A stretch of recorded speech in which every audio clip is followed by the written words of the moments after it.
And we're back this week with the Mayor himself, but it was great to have a chat to new Chief Executive Michael Day. G'day Nobby. G'day, how are you?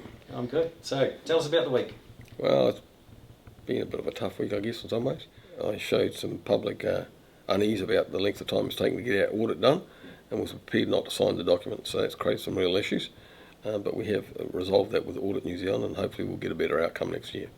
The other issue is the issue of the recent Art Foundation Creative New Zealand tour that came down here a couple of mornings ago and did a presentation in our interim museum and asked me to do a 5-minute speech.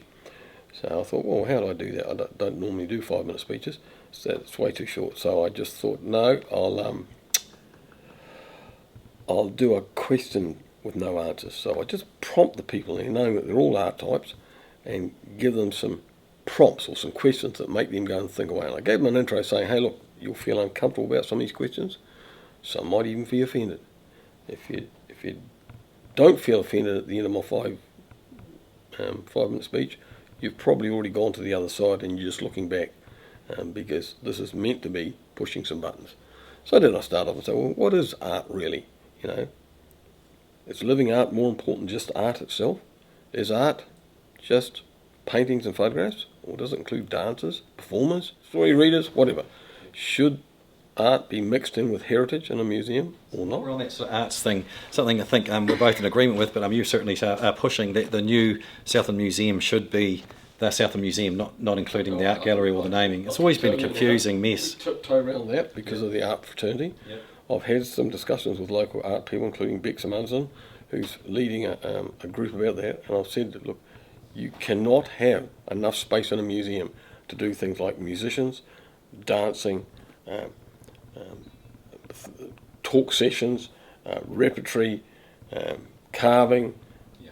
If you want just pictures and photographs, that's the traditional way. So we want it to be a living art space, not just a traditional one. And so, and my view is that a museum tells you history. Living gallery is what we really need in the city, and that allows for all those things to embrace, but it also allows the new people that are entering the art field, like young new painters, to put their art up, sell it at the same time, gives them some money to encourage them to keep going.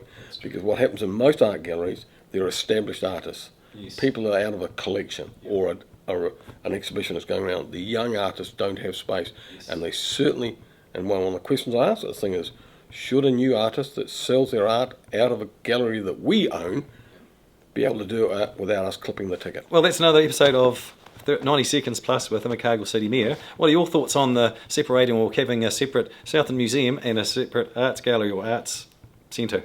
Which does make sense in my opinion, but hey, what do you think? Tell us what you think in the comments and we'll see you next week.